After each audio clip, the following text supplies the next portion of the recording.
Les Journées de la culture, c'est du 25 au 27 septembre au Québec et il y a plusieurs activités gratuites, dont la ville de Bécancour qui vous propose une belle programmation.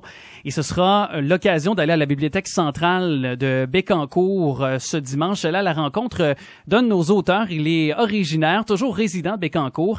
Et vous pourrez rencontrer donc Jean-Alexandre Bérubé qui vous proposera un univers fantastique issu de son œuvre de 13h30 à 15h. Peut-être que vous connaissez la saga Les Chroniques du Phénix Noir. Il est là pour nous en parler en prévision de ce rendez-vous de dimanche. C'est Jean-Alexandre Bérubé. Salut! Bonjour, bonjour.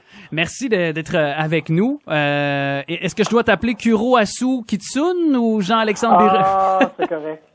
Ça peut être Jean-Alexandre Bérubé, il n'y a pas de problème. Au Québec, c'est plus facile à prononcer. Oui, et d'ailleurs, souvent on dit nul n'est prophète en son pays, nul n'est prophète dans sa ville. Je pourrais peut-être le dire comme ça, avec tes œuvres qui sont vraiment très prisées partout à travers le monde.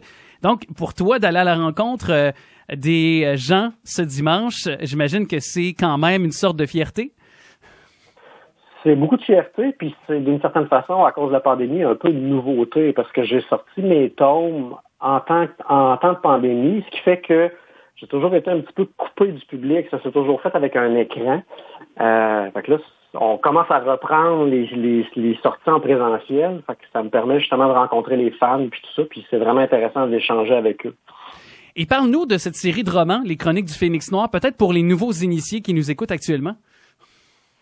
Oui, c'est une aventure qui a commencé, ça fait très longtemps. C'est une aventure que j'ai commencé avec des amis en 2002.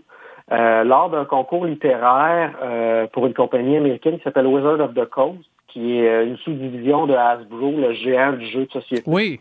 C'est la compagnie qui produit Donjons Dragons. Puis, dans le fond, eux avaient organisé un concours justement pour un univers fantastique pour lancer un prochain projet. Puis, ils ont fait un appel de candidature. Ils s'attendaient à avoir 2-3 000 soumissions. Finalement, ils en ont reçu 11 000. Puis, on a fait partie des 11, parmi 11 000, qui se sont rendus en semi-finale comme tel pour continuer à élaborer le projet un petit peu avec eux. J'aimerais dire que, un petit peu comme Cendrillon, on s'est rendu plus loin qu'on s'est rendu au sommet, mais malheureusement, ça n'a pas été le cas. Par contre, on était la seule équipe qui était francophone. Oui. On était les seuls aussi à avoir jamais produit de manière professionnelle pour eux.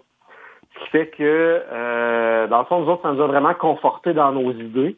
Puis, c'est quelque chose qui a continué de me trotter. Puis, c'est à partir de 2016 que j'ai vraiment décidé d'en faire des romans plutôt que d'en faire un jeu. Puis, j'ai ressorti mes notes, j'ai vraiment travaillé là-dessus. Puis là, c'est plus à titre solo que je l'ai fait. Puis, ça a donné comme tel quelque chose d'assez massif que j'ai décidé de diviser en 3 tomes. Puis, dans le fond, présentement, je travaille sur le 3e. Le premier et le 2e sont déjà sortis.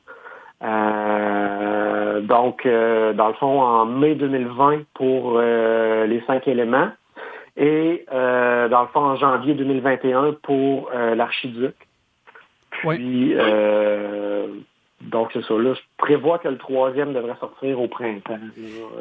Et le domaine fantastique, ce genre littéraire, pourquoi, particulièrement, ça vient te chercher? Pourquoi tu œuvres et t'as choisi ce milieu-là de littéraire? Ah, moi, ça fait depuis que j'ai 12 ans que je tripe, comme on dit, sur le fantastique, que ce soit le Seigneur des Anneaux,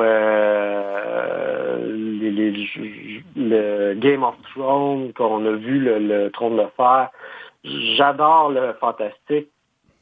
Et j'ai toujours un petit peu joué là-dedans, tout ça, que ce soit à travers des jeux, entre autres beaucoup à travers des parties de Donjons Dragons que je créais, dans lesquelles je jouais aussi. Puis là, c'est pour ça que pour moi, c'était une avenue tout à fait naturelle de m'en aller vers ça, là, comme tel. Là. Puis tu vas parler justement aux gens qui nous écoutent, qui aimeraient ça. Donc, est-ce que tu vas les plonger également dans... Évidemment, je comprends qu'en 1h30, on peut pas écrire un livre au complet, mais peut-être leur donner quelques pistes d'avenues si les gens veulent s'initier, mais aussi peut-être créer dans l'univers fantastique, là. En fait, c'est exactement ce que je propose. Ce que je veux faire, c'est montrer aux gens un petit peu comment j'ai fait, moi, pour développer mon univers. Puis je me limite pas au fantastique. Les thèmes suggérés par la bibliothèque parlaient d'un voyage dans le temps, ce qui fait que j'ai décidé d'élargir un petit peu les horizons. Puis je vais parler du fantastique, médiéval fantastique, mais je vais parler aussi un petit peu de science-fiction, puis un petit peu des univers d'horreur qui sont un peu différents là, comme tel.